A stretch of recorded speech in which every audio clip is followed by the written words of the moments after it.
desta jornada que nós vamos fazer aqui, curados por Jesus. Esta primeira noite eu quero falar sobre como quebrar as fortalezas da mente. Como quebrar fortalezas da mente. Essas fortalezas podem ser um problema físico, um problema familiar, pode ser um problema financeiro, uma crise existencial ou espiritual, mas a palavra do Senhor nos ensina que nós temos condição de quebrarmos qualquer fortaleza na nossa vida. Primeira coisa que eu quero falar aqui, então, o que são fortalezas? A palavra do Senhor fala sobre as fortalezas e que existem meios para que quebremos essas fortalezas. Fortalezas são conceitos humanos, conceitos do mundo ou conceitos malignos. São conceitos errados que nos levam à falta de fé, ao desânimo, ao sofrimento e que afasta as pessoas de uma vida extraordinária, de curas, de milagres, de prosperidades e de bênçãos maravilhosas. Então essas são fortalezas, são conceitos. Às vezes são conceitos familiares, às vezes são conceitos que a gente acaba adquirindo no convívio com os amigos, na escola, na faculdade. São conceitos humanos. As pessoas desenvolvem seus conceitos, conceitos que o mundo quer estabelecer sobre a nossa mente e conceitos malignos. Eu quero dar alguns exemplos aqui para clarear um pouco mais, para você entender o que são conceitos, essas fortalezas. Não é raro a gente ouvir pessoas dizendo: meu pai era assim, o meu avô era assim, o meu bisavô era assim, a minha mãe era assim, a minha avó era assim. Então eu também estou no mesmo caminho. Esses são conceitos errados, são fortalezas que são estabelecidas na mente para afastar as pessoas de Deus e afastar de bênçãos que Deus quer estabelecer. Meu pai morreu do coração, meu avô morreu do coração, então o meu caminho está traçado, está amarrado em nome de Jesus. Conceitos errados. Toda a minha família tem esta doença, ou todos os homens, ou todas as mulheres da minha família têm este mesmo vício. São fortalezas que precisam ser quebradas. Os outros conceitos, eu não tenho condição de resolver, eu não tenho condição de me ver livre deste problema. São fortalezas que são estabelecidas pelo mundo, por nós mesmos ou pelo diabo, para nos manter aprisionados no lugar de cativeiro, no lugar de sofrimento. Me falaram para desistir, me falaram que não tem mais jeito. E a pessoa se apega naquela palavra, e ela então se torna cativa, refém daquela fortaleza, e ela fala: não, é isso aqui mesmo, eu tenho que sofrer, não tem mais jeito, eu tenho que lutar até o fim desse jeito, não tem mais como resolver. Pensamentos de que você não é nada, de que você não tem valor, que você nunca irá conquistar, são fortalezas que o diabo tenta colocar na mente das pessoas, dizendo: você não tem valor para ninguém,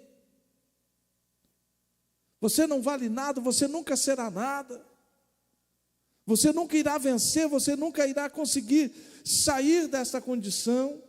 São fortalezas que precisam ser quebradas da nossa mente, da nossa vida. Amém? Vamos lá para o primeiro passo. Então, como é que nós começamos a quebrar estas fortalezas?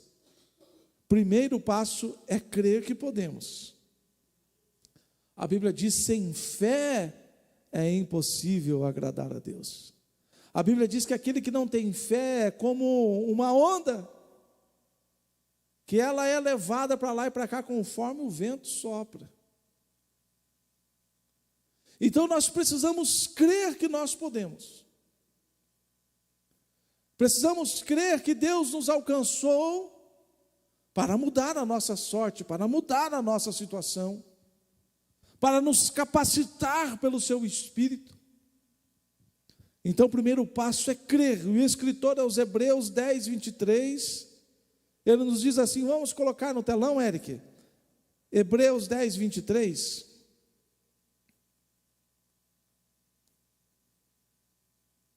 E aqui parou de funcionar, mas vamos ler lá mesmo, né? Guardemos firme a fé, a firme confissão, guardemos firmes a confissão da esperança sem vacilar, pois quem fez a promessa é fiel. Guardemos firmes a confissão da esperança, sem vacilar, porque quem fez a promessa é fiel. Só este texto aqui nós poderíamos abraçá-lo e deixar a nossa vida de sofrimento para trás e como uma marreta esmiuçarmos toda a fortaleza que um dia quis se estabelecer na nossa mente. Guardemos firme a confissão da esperança. Quer dizer, vamos guardar firmes, guardar sem vacilar, guardar com a certeza de que aquilo é verdade absoluta na nossa vida, pois quem fez a promessa é fiel. Aonde está estabelecida a sua esperança? Aonde está estabelecida a sua confiança? Nos noticiários políticos? Em como anda a economia da nossa nação? No que o seu amigo, no seu colega disse a você? Aonde está estabelecida, onde está firmada a sua esperança? A minha esperança está firmada em Deus, que fez a promessa e que é fiel. O que é que quer dizer fiel? Quer dizer que Ele não vai abandonar aquilo que Ele falou, que Ele não vai te dar as costas, que Ele não vai voltar atrás na sua palavra, que por Ele nada neste mundo irá tocar em você. Isso é fidelidade. Aquele que fez a promessa é fiel, não apenas para cumprir a promessa, mas para guardar você no caminho até chegar o dia de que a promessa seja cumprida na sua vida. Vamos dar um exemplo aqui, a mesma coisa que alguém me prometesse, olha, você pode vir aqui no Rio de Janeiro, eu vou pagar aqui 15 dias de férias para você e para a Denise. Você vai ficar aqui no Hotel Copacabana Palace. Vai ficar aqui, tudo pago. Só que se vire para vir aqui. Dá um jeito de vir. O nosso Deus não faz assim.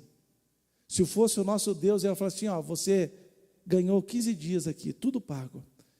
Eu vou mandar um táxi aí na porta da sua casa. Mas um táxi executivo. Ele vai te levar até no aeroporto do Bacaxiri, não é nem no Afonso Pena, no Bacaxiri, porque você virá num jatinho particular até o Rio de Janeiro. E lá um outro táxi executivo vai pegar você e levar até o hotel onde você vai ficar. Isso é a fidelidade de Deus. Ele não te promete só um final, aleluia. Ele fala assim, você vai chegar lá, mas até o tempo da caminhada de você chegar lá, eu estarei com você a cada instante, a cada passo, guardando e protegendo, para que nada de mal venha acontecer na sua vida, porque eu sou fiel, aleluia. Guardemos firmes a confissão da esperança, sem vacilar, porque quem fez a promessa é fiel, aleluia. Aos Hebreus 1:11, na continuação, o escritor ali, alguns versículos depois, ele diz assim, ora, a fé é a certeza das coisas que se esperam e a convicção de fatos que não se veem. A fé é a certeza das coisas que se esperam e a convicção de fatos que não se veem. Aqui existem duas coisas importantes para a nossa vida, que é onde o diabo tem força para trabalhar e estabelecer fortalezas na nossa mente. Primeiro, a fé é a certeza das coisas que se esperam. Porque se eu estou vendo essa caixa aqui, já não é mais fé, eu estou vendo. Então, fé é aquilo que se espera, é a certeza da coisa que está esperando. Então, a fé é para aquilo que ainda não aconteceu, é aquilo que virá. Lembre-se que nós estamos falando que quem prometeu é fiel. Mas, muitas vezes, nós precisamos saber nos cuidar no tempo da espera. A pessoa fala assim, se eu não vir, eu não acredito. Eu preciso ver para acreditar, isto não é fé. Isso é igual Tomé, né? Eu só acredito que Jesus ressuscitou se eu tocar nas feridas dele. Jesus aparece e fala, vai, então toca aqui, mas bem-aventurado aqueles que não viram, mas creram. Então a fé é a certeza das coisas que nós estamos esperando ainda. E a convicção das coisas que ainda não aconteceram, que estão vindo na nossa vida.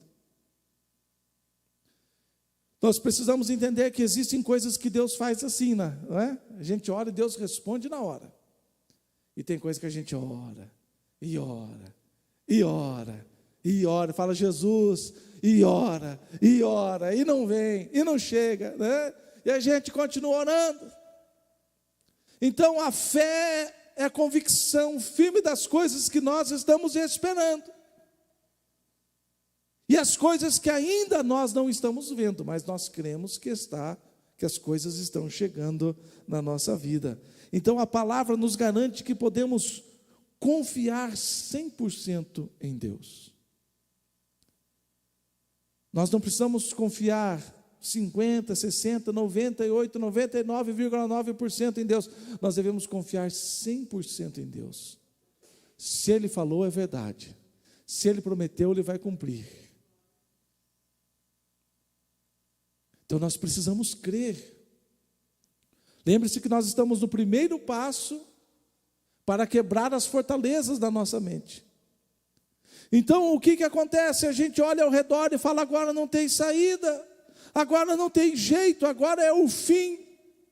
Isso é andar por vista e não pela fé. Nós podemos olhar ao nosso redor e parecer que não tem mais jeito, que não tem mais solução, que não tem mais saída. A gente olha para todos os lados e pensa, agora é o fim. Não, nós devemos crer que quem fez a promessa é fiel, aleluia. E nós estamos esperando até que aquilo que não existe venha a existir na nossa vida. Oh, aleluia. Segundo passo, irmãos, é conhecer a palavra. Nós precisamos conhecer a palavra. Esses dias eu ouvi uma pessoa dizendo assim, olha, quando a gente ora, Deus responde. Não é toda a oração que Deus responde. Tem um monte de detalhe para Deus responder uma oração. Primeiro, a oração tem que ser feita com fé. Segundo, a oração tem que ser feita de acordo com a palavra de Deus.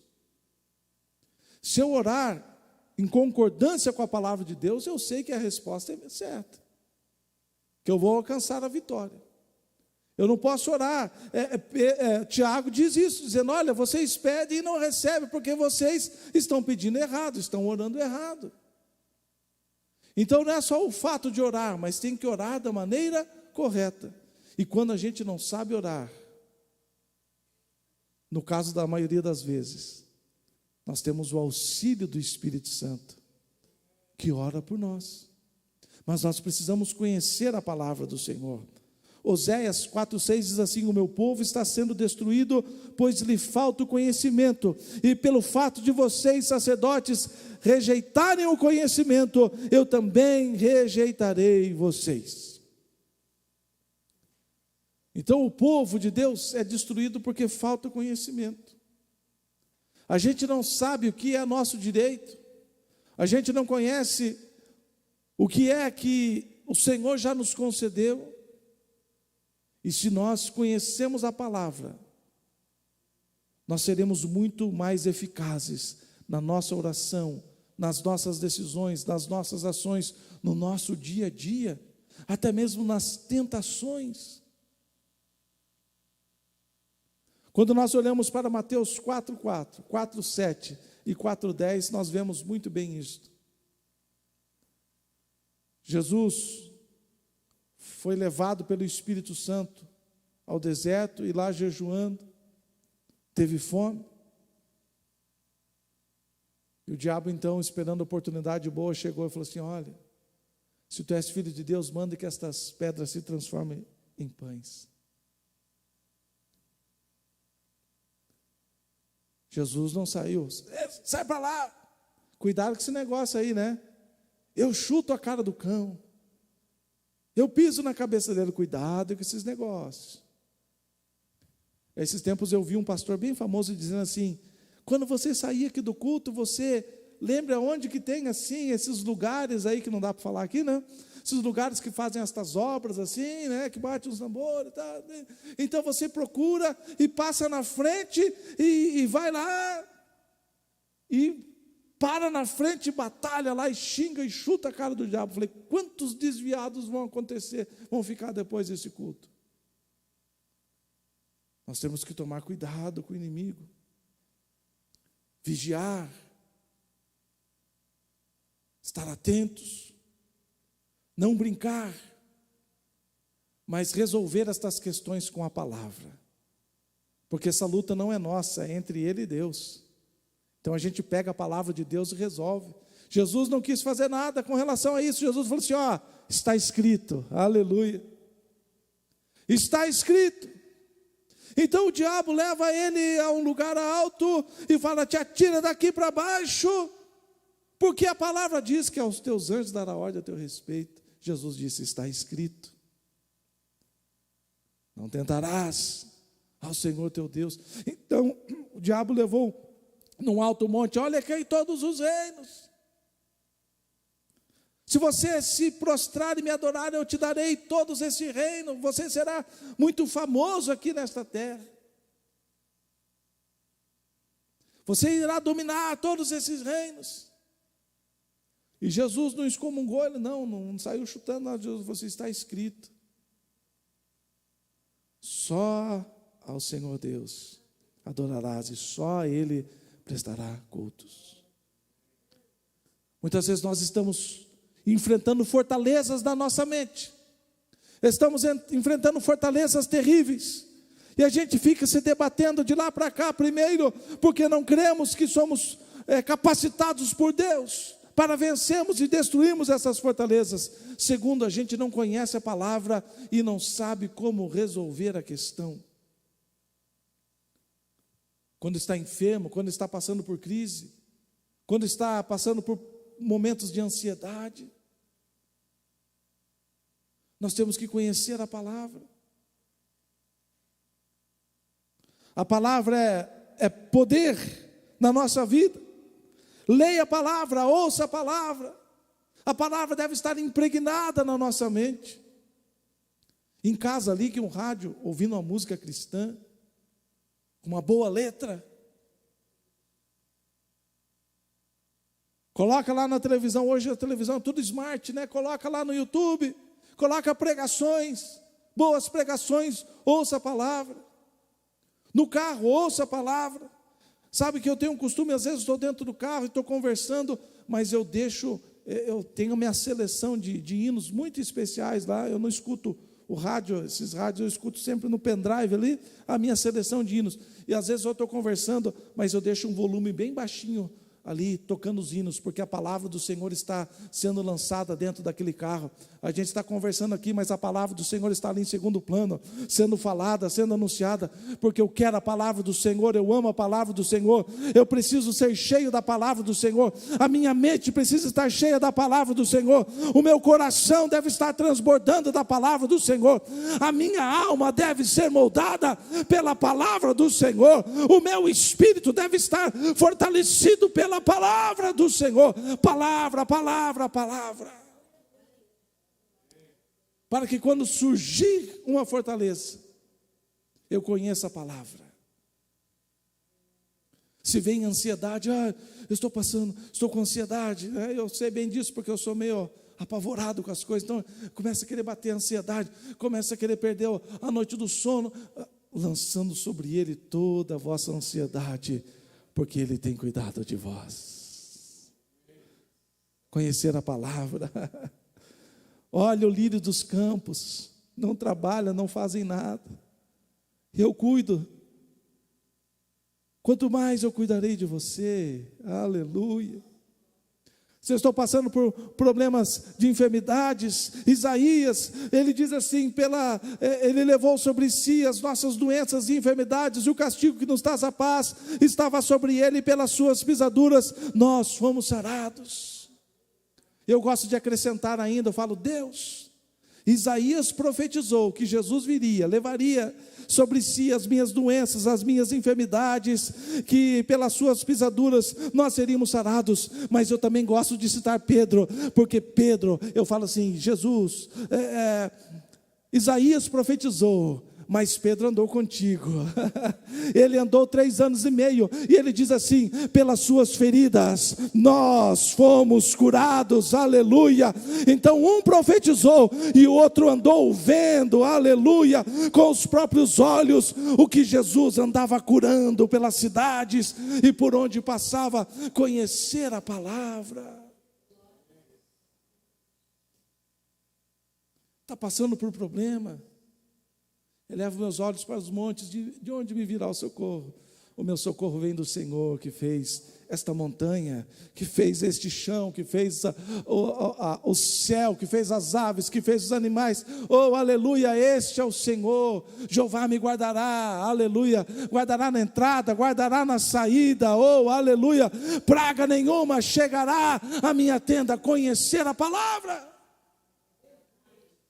para que a gente possa usá-la em nosso benefício, em nosso favor. A palavra não está lá só para ser lida de vez em quando, mas a palavra está para ser usada, para que a gente possa quebrar as fortalezas que queiram se estabelecer na nossa mente. Para encerrarmos nessa noite, a palavra precisa ser declarada. Volto a Hebreus 10, 23, que diz assim, guardemos firme a confissão da esperança, sem vacilar, porque quem fez a promessa é fiel. O confissão aqui quer dizer declarar aquilo que é nosso. Então o escritor está dizendo, guardemos firme a declaração daquilo que é nosso. Eu tenho aqui a minha mala, não é? Eu posso deixar na minha mala aqui. Eu estou aqui, de repente eu vejo o pastor Rubinho, vai lá querer me falar, essa mala é minha. Essa mala é minha, não mexe, ela pertence a mim. Então é isso que o escritor aos Hebreus está declarando, dizendo, guardemos firme a confissão da esperança, dizendo, já é meu, aleluia. Porque Jesus um dia disse, no mundo vocês terão aflições, mas tem de bom ânimo, eu venci o mundo. E as pessoas pensam assim, se Jesus venceu, eu também vou vencer. Não, mas lá na frente a palavra diz assim, não mais vivo eu, mas Cristo vive em mim. Ora, se a vida não é minha, já é a vida de Cristo, então significa que Ele já venceu, aleluia, tudo já está vencido na cruz do Calvário, então eu devo guardar firmemente a declaração daquilo que o Senhor já me concedeu, aleluia. O que é que você tem declarado? Existem muitas pessoas que têm declarado problemas, doenças, fracassos. As pessoas dizem, esta minha doença, esta minha enfermidade, Este meu problema, olha que declaração terrível. Guardemos firmes a declaração daquilo que é nosso. A minha saúde. O Senhor me deu saúde. Este problema o Senhor já resolveu por mim. Eu não sei quando que vai chegar o carimbo decretando, né, o resultado final, mas já é meu, já a vitória já é minha. Nós devemos declarar aquilo que nós queremos. O que é que você tem declarado? O que é que tem saído da sua boca?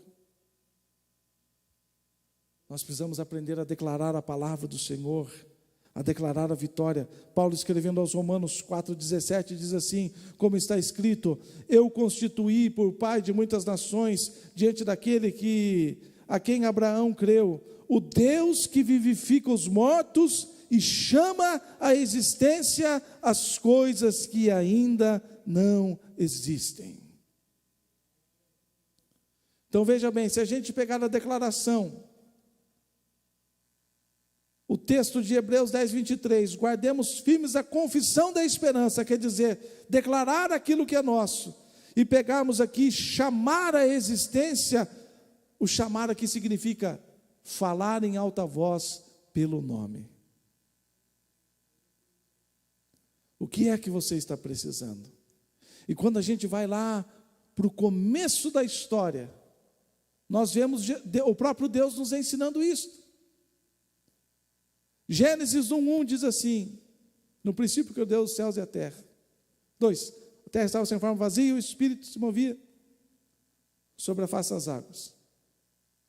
3, disse Deus: haja luz. O que é que Deus queria para aquele momento? Luz. E o que ele disse? Luz. Ele não queria estrela, não queria lua, ele não queria separação entre água e terra seca, ele não queria separação entre águas de cima e água de baixo, ele não queria que as árvores brotassem da terra, as relvas, não, ele queria luz. Então o que ele disse? Haja luz. Então nós precisamos declarar aquilo que nós queremos. O que você quer? Saúde?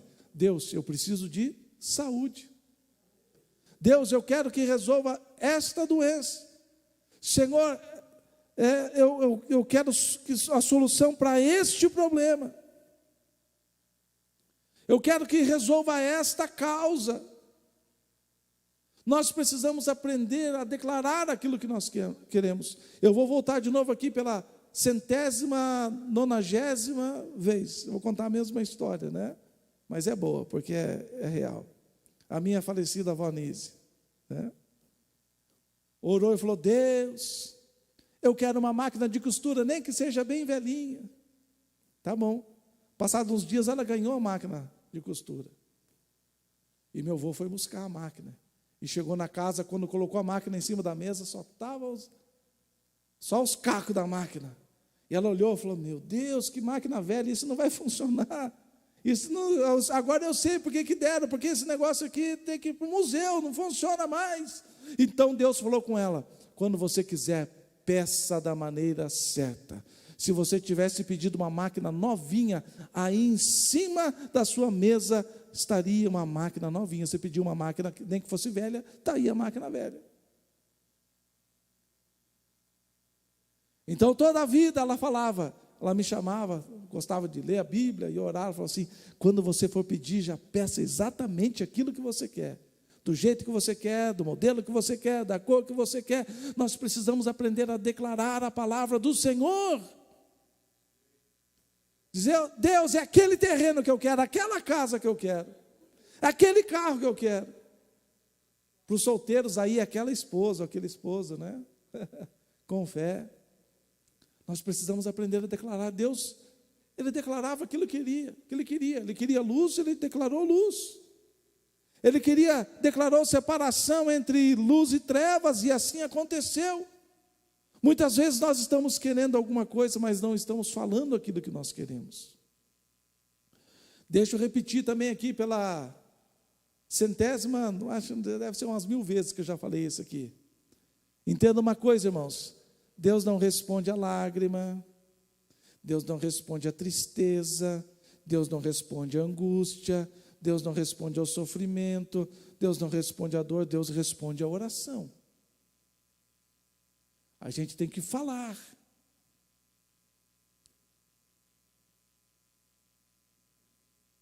Nós precisamos aprender a falar aquilo que nós estamos ansiando. Mas pastor, então significa que tudo que eu declarar vai chegar na minha vida? Não. Lembre-se que eu falei, precisamos conhecer a palavra do Senhor primeiro. E tudo aquilo em acordo com a palavra que eu declarar irá acontecer. Coisas mais rápidas, coisas mais demoradas. Deixa eu dar um exemplo. Esses dias a GL começou a tossir. Já era umas 6 da manhã, e ela tossindo. Dormia 5 minutos, tossia, dormia. E eu levantei lá com toda a fé do mundo, fui lá no bercinho, coloquei a mão e orei. Está curada, sai. Quando eu deitei, ela começou com uma crise de tosse de novo. Eu falei, em nome de Jesus, ela está curada. Te agradeço porque ela está curada. Está tossindo agora, mas já está curada. Porque eu já declarei a cura sobre ela. Não chegou agora, vai chegar, não sei, daqui 10 minutos, daqui meia hora, 1 hora. Mas a cura está chegando, porque a palavra do Senhor já está declarada. A saúde já está declarada sobre a vida dela. Porque nós não andamos por vista, nós não andamos pelas circunstâncias, nós andamos pela fé. E eu tenho fé que ela foi curada. Então só estou esperando o momento de viver esta bênção. Aleluia. Então, é por isso que nós precisamos aprender a palavra, para declararmos de maneira correta. Vamos ficar em pé neste momento. Agir, colocar a palavra em prática,